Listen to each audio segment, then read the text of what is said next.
Hi, my name is Gibson, and I'm the co-owner and creator of the Personal Development School. This is your daily breakthrough video, and in this video, I'm going to go through inside of our members lounge from the school and answer a whole bunch of personal questions. One of the key sort of features in the school is I try to answer people's personal questions that they post in our members lounge or discussion forum as much as possible. And I find that they provide great pieces of feedback for others, and it's a great space to have community. So this is what this video is going to be today. And I'll title this topic of the video, the key themes of the different questions that are being asked, but a lot of them are basically going to revolve around breakups, repairing relationships, communicating differently, core wounds that come up, different changes and triggering attachment sort of areas that we go through. And I will just go through and do sort of an open Q&A on the spot. And we also have 3 live webinars that we do every single week where people also get their questions answered. So there's a lot of like personal time inside of the school. And if you are interested in signing up, by the way, we are doing a sale right now to support our community until all of the uncertainty and chaos has sort of died down. We will be offering this in support of everybody. And the coupon code is with you. It's all one word. I will put it in a little link so you can just click on it in the video, like somewhere on the screen here when it shows up. And yeah, so you can check that out there. And we have 30 courses now, a course on deep subconscious reprogramming. We have courses on boundaries, codependency, enmeshment, regular and advanced attachment style courses. We have tons of stuff in there, and we'll soon be nearing 100 pre-recorded webinars that are live at the time, and then we put in there on all different topics: repairing trust, creating forgiveness, like you name it, we probably have a webinar on it, and they're about an hour and a half in length, and they're sort of course style combined with some open Q&A at the end.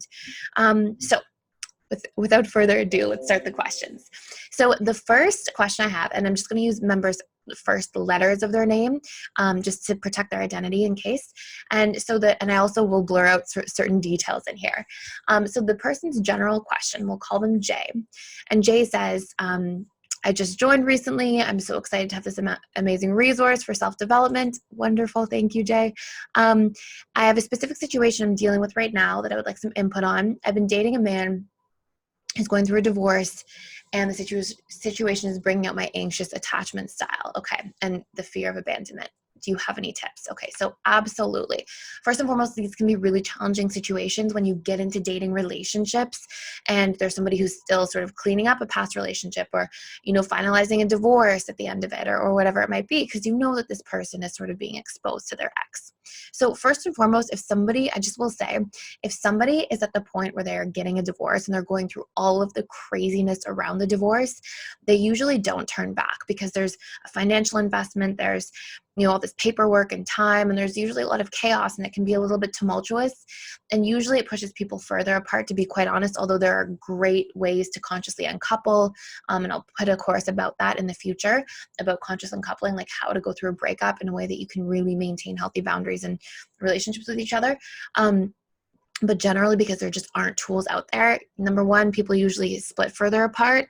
And number two, they don't tend to go backwards after they've done all that work. Of course, it does happen, but it's extremely rare.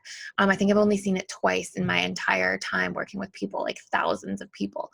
And they were both sort of interesting circumstances that recreated that. Like both of them got back together years and years later. So on a different note. So what I would say, okay, number one, get really clear on your boundaries.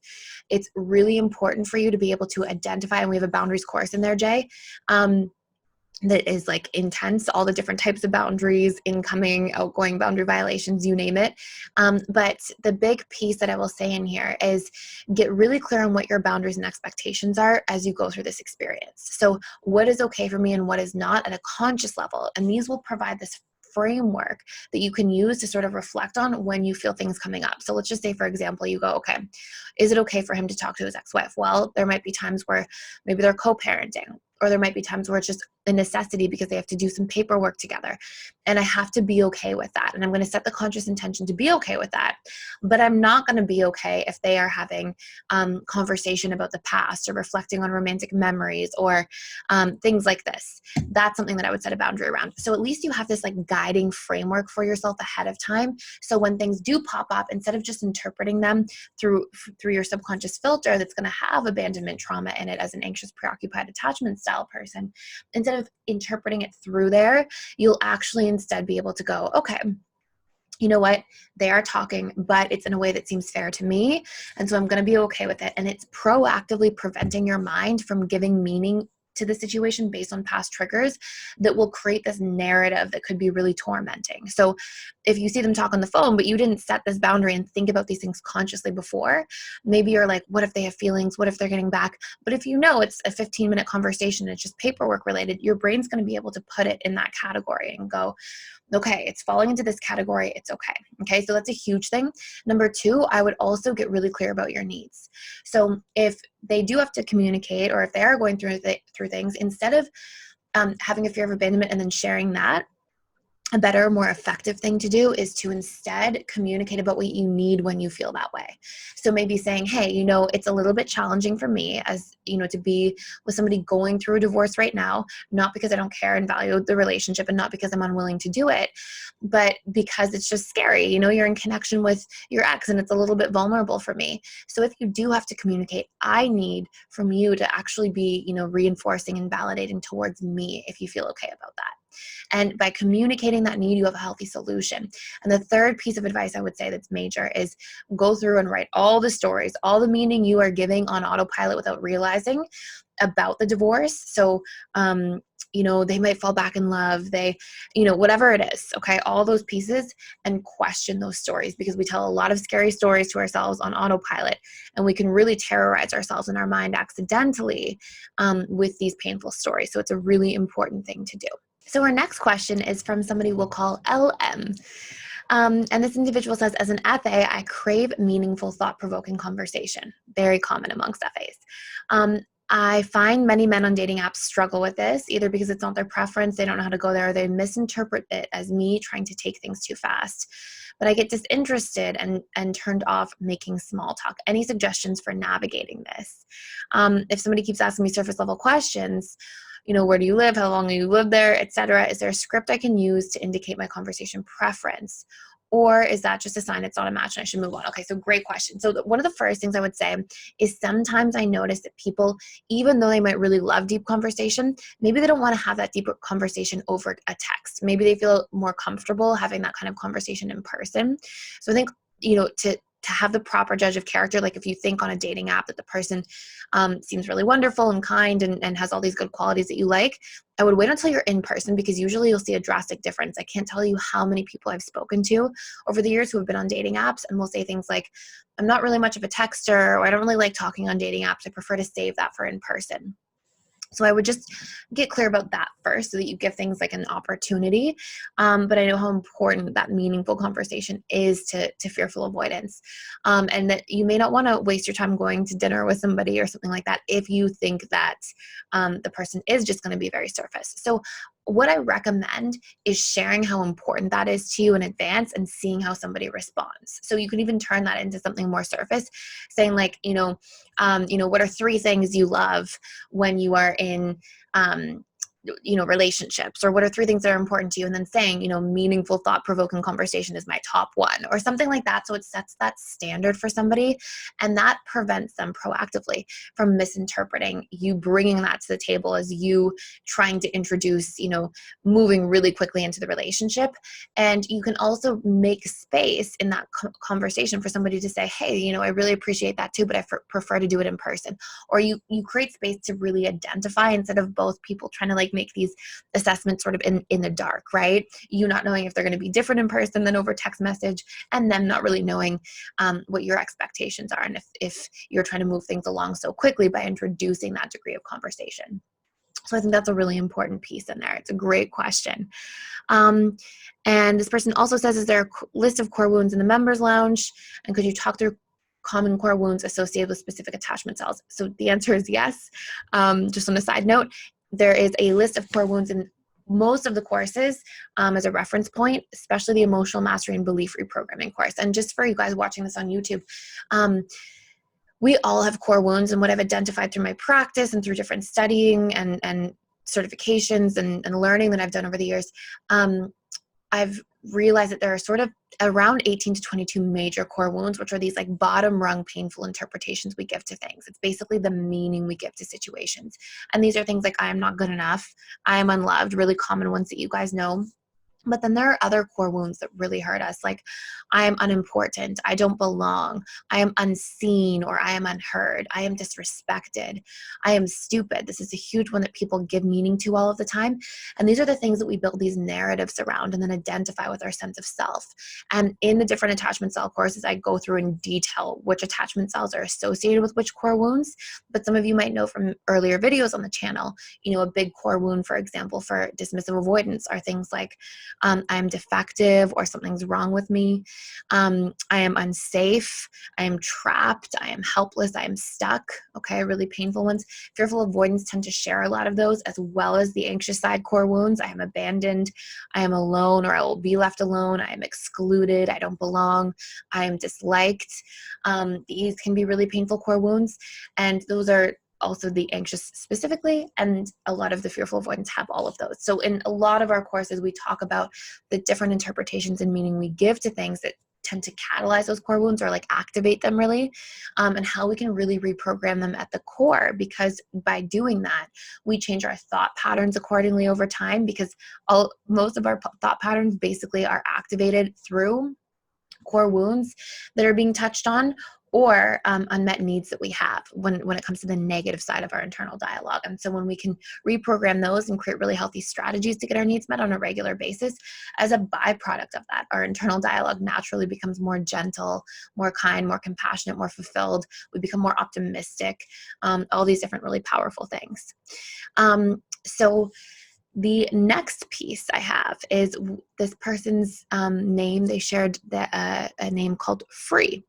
So Free says, I have a question about FAs and authorities/rules/boundaries. I have the understanding from what you teach that FAs have problems with authorities and rules. Does that have to do with the fact that they couldn't trust caregivers and thus they learned only to trust themselves? If so, does that mean that when the FA was a child, they will have trouble following caregivers' rules and boundaries for them? Will they be defiant and reluctant to accept and follow, and just trust themselves or do whatever they want instead, thinking they know better, or thinking they just won't be ruled over? Can you explain this a bit? And also, how can this change? How could a caregiver turn this around for the FA and get the child to trust and follow caregivers' rules and accept caregivers' boundaries? This is an excellent question. Free's been in our school for a little bit, and it's something that's such a blessing for me, is to see when people are really reaching this level of mastery with the content, where they're starting to like recognize their own patterns. And I almost feel like you've answered your own question in here. The answer is yes, absolutely. And exactly in your words, you said, do they learn only to trust themselves because they couldn't trust their caregivers? Yes. And distrust comes in different forms for the fearful avoidant as a child. So distrust can be the fact that a caregiver is actively violating their trust through, not showing up, through lying, through being really incongruent with what they say they're going to do and what they actually do, through broken promises, these sorts of things. But distrust can also occur because there's violence in the home and the caregiver just seems unsafe or unpredictable. Their mood is all over the place. Maybe they have a substance abuse problem. All these things can create different areas of distrust. And as a result of this, yes, a child often learns like, okay, I refuse to trust because of the fact that I have to trust myself. I have to rely on myself. And that hypervigilance becomes their coping mechanism, becomes their attachment strategy. If I can be hyper attuned to caregivers and to others and read between the lines and recognize micro expressions, body language, all these different things, then this is what makes me feel safe. This is what fills in that gap or that void that I seem to be faced with.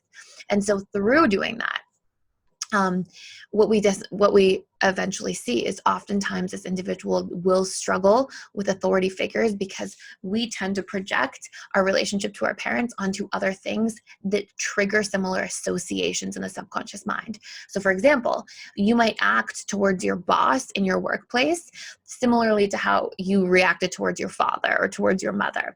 So we tend to have these reminders of relationship dynamics, and then we reproject those assumptions onto that dynamic. So if you had parents who were really authoritarian, you might really be triggered by authoritarian bosses, or you might even misperceive behavior where they're just communicating directly as being authoritarian, and you might respond with old coping mechanisms and patterns accordingly. So it's a normal thing. It definitely happens. And the best thing you can do is teach trust. How do we teach trust? Well, we have a huge course, or a huge webinar on this with all these steps, and it's a huge module in our course, our relationship mastery course, that what a secure relationship looks like. It's one of our big pillars of how to fix trust, and they're honestly really big steps. There's like a whole bunch of core steps, but basically what it really is based on is two things. Number one, persistency in somebody seeing that you are taking their feelings and needs into consideration. We don't trust people if we don't think they see us. And because we don't think they're going to take us into consideration. And so how do we see versus not see somebody? Well, a lot of what the mind does is it tends to have this sort of narcissistic type of view that happens, where it goes, oh, these people are the character in my stories. My mother should be behaving this way. My partner should not be doing those things ever. My sister should always be happy. And we do these things and we have these ideas of how people should act, and then we get resistant or frustrated when they don't. And the moment we have these expectations and we place them on people, we stop seeing that person in their truth, in who they are, what they just their humanness, their programming, their beliefs, their needs, all these different things. And this is a huge thing that takes place between parent and child as a general rule. And I'm sure most of you can relate, because most of the time when we're classically conditioned, that's basically what's happening. We're being punishment and rewarded. We're being trained to fit into the expectations of a parent. And sometimes in the process of that, we don't get seen for our individual selves. Our needs don't get taken as seriously or into consideration in the same way. And so part of healing trust, especially between parent-child, is practicing seeing and understanding, validating that child's emotions. And even though we have to still set boundaries and have discipline as a part of that process, we also have to be able to negotiate needs, hold space to hear somebody out, to say, we understand you and where you're coming from, but I need you to understand where I'm coming from too. And we need to bring them and consider them in the act of decision making, especially when they're the ones involved. And when we teach obedience and we just push obedience, I want you to recognize, like, what does obedience look like in somebody's adult life? It looks like poor boundaries. It looks like repression of self, weak self-identity, indecisiveness. It looks like all of these things. And so we want to have somebody have a sense of self, consider their sense of self, rebel a little bit, have a bit of a stubbornness to them, because what this does is it helps them carve out space and believe that they deserve to take up space in the world. So congruency and consideration are two huge parts, and there's a much longer process inside of the school. So these are great questions, you guys. So the next question I have is from, we'll say, DC. And this person says, Dear Thais, I'm new here and want to say thank you so much for your work. You're so inspiring. Thank you so much. So happy you're here. I have a question. I'm trying to interoperate my interactions with my DA. We broke up 3 months ago in a fight over text, which I initiated. I've been suppressing my needs for a long time and had sort of that verbal explosion. I reached out again for after a few weeks. Sometimes it'll take up to 10 or so days to answer. This is really common for DAs, especially when there's been some hurt. I recently apologized about the breakup and asked to discuss. And I noticed he changed the name. Interesting. Okay, so basically, I'm not going to share these parts of the personal story just in case they are too personal, which I'm sure is okay, but just in case. So basically, the person started to do these indirect things, which is like such a common DA quality, and to like touch on the past. So when I say indirect things, I mean like post like maybe an old picture on social media, post an old quote, post, and these sort of things that are related to you, and they're related to you, but they're not directly communicating to you. And so this is very common for the DA, and I'll tell you what this means, okay? So what this essentially is showing is, okay, so basically this person goes on and they say, the person seemed vulnerable but frustrated that they were talking to me, and so the person sort of has this push-pull, and so DC here is wondering what to do, and that and saying it's confusing. So number one, of course, it's confusing, and thank you for sharing this. So here is what I would say. Number one, first thing you need to do is you need to be really clear about how consistent you can be in terms of communicating your needs. And if you're going to apologize, make sure you have a strategy, okay? So make sure you completely share and say to the person, hey, like this, I realized I wasn't communicating my needs and that's what led to the explosion. And so I need to actually turn that around and work on my needs. And I have strategies to do so. Dismiss, avoidance, respond to practical things. Okay. They want tangible tools. They want practical solutions because it makes them feel safe and it makes them feel like there's an intellectual reason why the relationship has hope. Do I think the person's still interested? Yes. Based on some of the things that they're doing, absolutely I do. And I think the person is going back and forth between being interested and wanting something and then being like, no, I'm unwilling to be vulnerable. And I think they're actually going through a small crisis within themselves. So what I would do, is I would try to meet in person. I mean, it depends obviously where you are in the world and if you have like quarantine stuff lifted. But I think it's really important to do 3 core things right now. Try to have a conversation in person as early as you can. That's just putting everything out there. Normally, I wouldn't necessarily give this advice, but based on some of the things that DC shared and just some of the things that the person's doing, like being vulnerable, starting to open up, posting indirect things, all these pieces, what this tells me is that the person's still really interconnected and quite interested. And so I would just say, look, even if we just start slowly, I'm interested in reconnecting. This is what I can do better. Here's what I need from you. And you have to communicate what you need and you have to be consistent about seeing your needs through. If you don't, you're going to go back to repeating that old pattern. So it's an absolute necessity. And if you are not able because of maybe quarantine or maybe you're doing long distance, what I highly recommend is just speaking consistently. So just showing up, having consistent communication for about 2 to 3 weeks. Once you see sort of some strength in that relationship, once the person feels like it's safe as well, then I would initiate meeting in person. So that is my answer to that question. Thank you for sharing. So, so our next question is from AP. And AP says, hi, Thais. Thank you for all of your wonderful content. It's been super helpful for me in so many ways. Thank you for sharing that. This person, so AP says, I have a few questions about needs. Oh, I answered this question in the webinar the other day. And so I'm not going to go into it here. Basically, this person's trying to come up with ways to meet their needs. It's actually a really powerful question, so I'll share it here in the video for everybody else's educational purposes. Basically, this person identified their needs from the needs course, which is absolutely fantastic.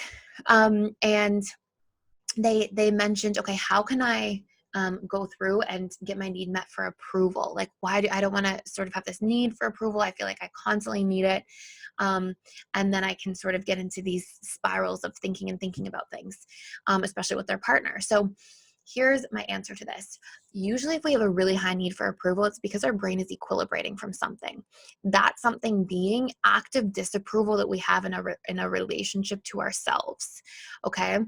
And this can be happening in 2 forms. This can be happening in boundaries, like actual actions you do that are inherently disapproving. So let's just say, for example, if you can imagine that you're with your partner at dinner and your partner and you are having a conversation and you turn to your partner and you go, can you stop talking? Or your partner asks you a question in front of people at dinner and you just dismiss them. You may not say anything that's disapproving, but the action shows inherent disapproval and it really is clear. And sometimes that action can even sting more than words could. And so sometimes if we treat ourselves in relationship that way, it's like we're in active disapproval of ourselves. And wherever we have a void, because the brain needs to equilibrate and needs homeostasis, the brain is then going to try to like fix that and fill that void all the time and bring it back to a state of neutrality, because our brain seeks out homeostasis and equilibrium to feel whole, to feel balanced, and to feel efficient. And so that could be something that's taking place in the action area of your life without recognizing. Or if you're tough on yourself in your internal dialogue, then that's going to be a huge place as well. And so if you find that you're in a space where you're getting in your head and you're saying you're putting yourself down, you're criticizing these sorts of things, then that active disapproval and self-talk is going to need to be equilibrated from, and you're going to start seeking outside of yourself to get those needs met. Okay. So great question and great share. And I would definitely touch on those 2 pieces again, just as a reminder to AP from our conversation in the webinar yesterday. So you guys have fantastic questions. I'm always like so impressed with everybody in here and the work that they're doing. So I'm going to go through 2 more major questions in here. And one is from AD. And she says, I'm wondering if you can create a video or a webinar on the topic of indecision, difficulty committing to everyday actions in life, including the root causes. And so this is actually something that got brought up in the webinar yesterday as well. And I just want to touch on it again because it was such a powerful question too. And one of the biggest root causes I've seen of indecisiveness is when we had authoritarian parents who made you outsource your decision-making process to them. So if you could and couldn't do very strict things and your upbringing was very strict, unless you got to a breaking point somewhere in your adolescence perhaps, where you just rebelled completely and fully took your sense of self back, very strong authoritarian parents, what they accidentally do is, and by authoritarian, we have like a parenting styles course that talks about this, and the different parenting types and how to reparent based on what type of behavioral patterns you'll be instilled with. It's a reparenting course inside of the school, and it's very useful, and it has all the different behavioral patterns and qualities that you might see in yourself.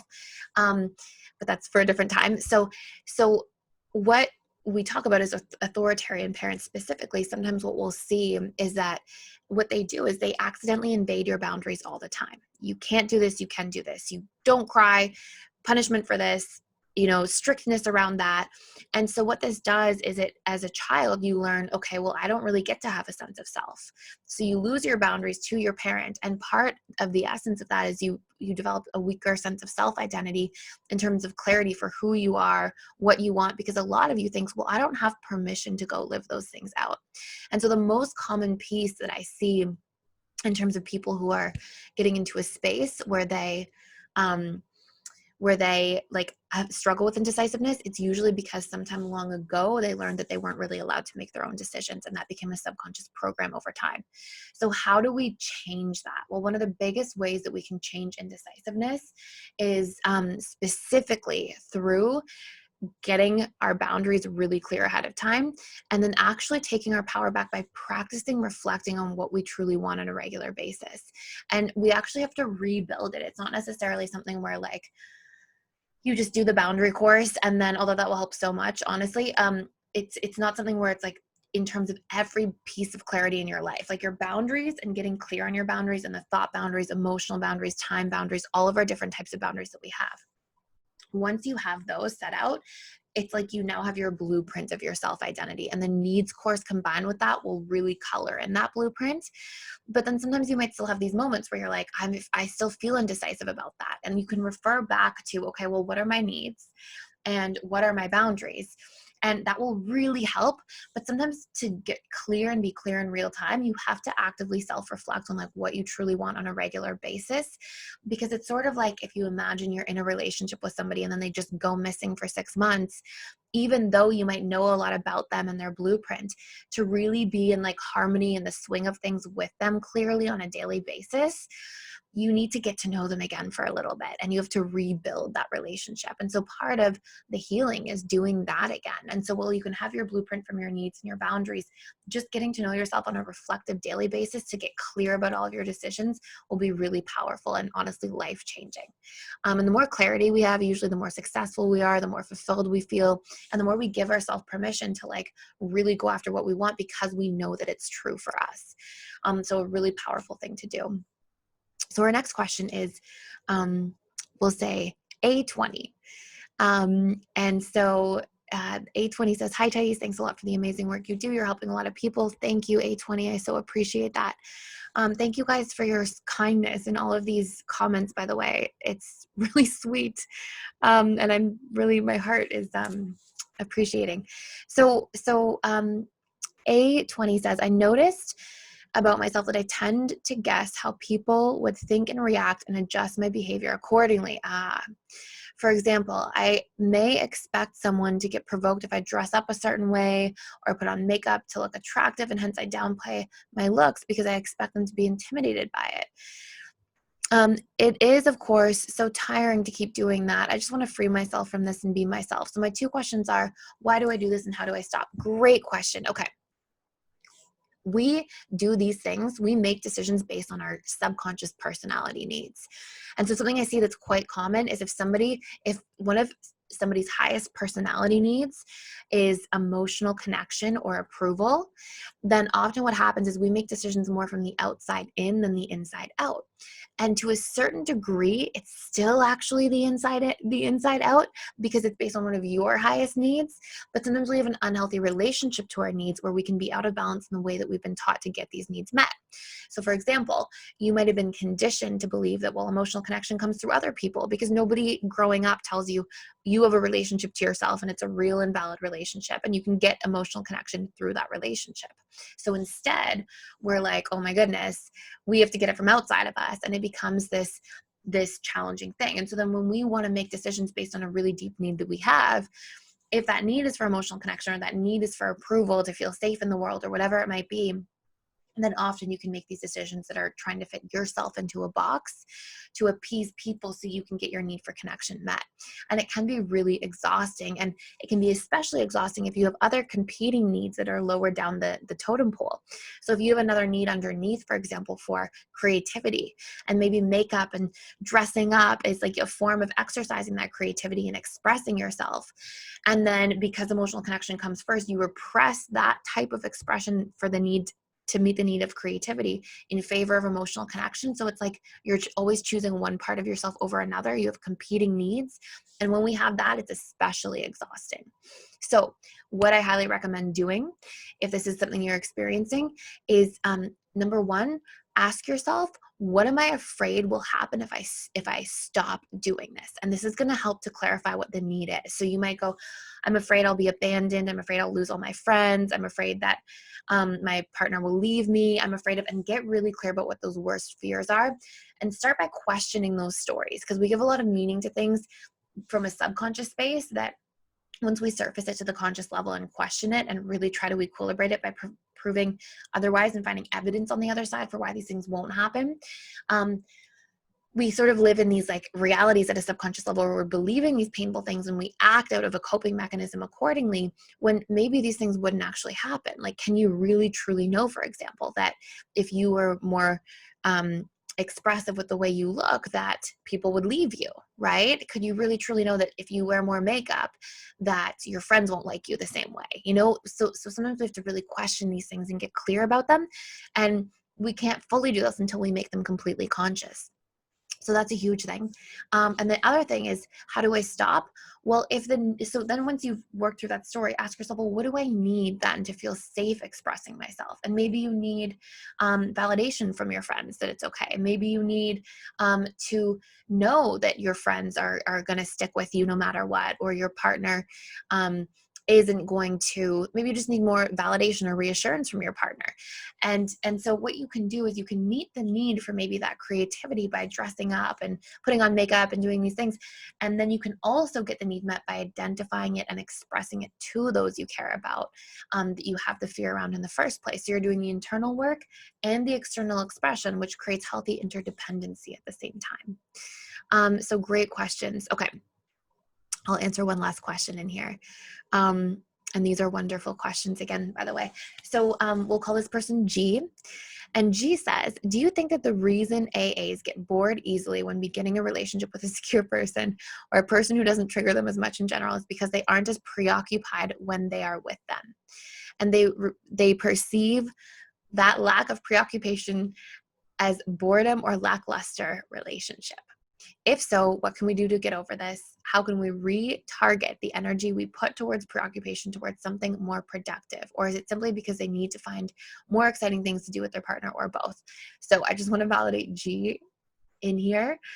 This is just another example that comes to show for me. G's been here for I don't know, maybe 8 weeks or so now. And I'm already just seeing like the mastery of this, because you're recognizing all the little fine-tuned areas. So it's beautiful for me to watch.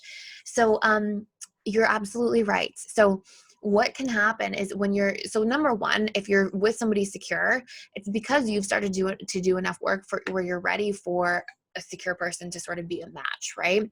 But as you're going through this healing transition period of becoming less anxious and more secure, one thing that can be really confusing for individuals is what's going on. Like people often basically get confused with love and their attachment style being activated, and or connection and their attachment style being activated. So here's how you can break down the difference.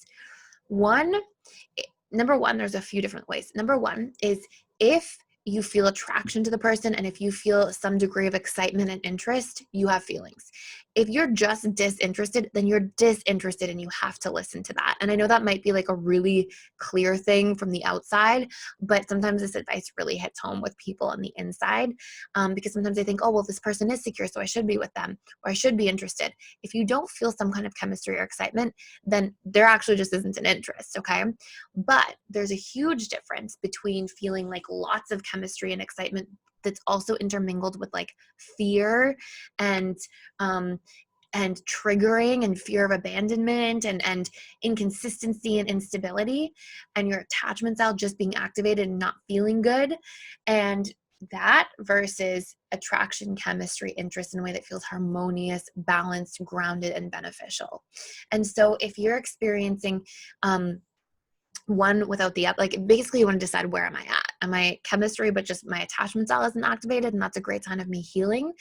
Or am I just disinterested in the person altogether? And so really you want to clarify that. And largely what's very common is when people, even when people are like breaking codependency, they're like, wait, I don't want to be with my partner 24/7. I don't want to be enmeshed. I think I'm losing feelings or I'm falling out of love. And sometimes what it just actually is your attachment style no longer being activated, and you have to adjust to what healthy interdependency really looks like. And if it's somebody you're already in a long-term relationship with and you're just finding that you're breaking that codependency down and you're like, I don't know where I'm at, you can always introduce more exciting things into the relationship as well as another strategy to get your needs met, as G in here was mentioning. So great recognition in there.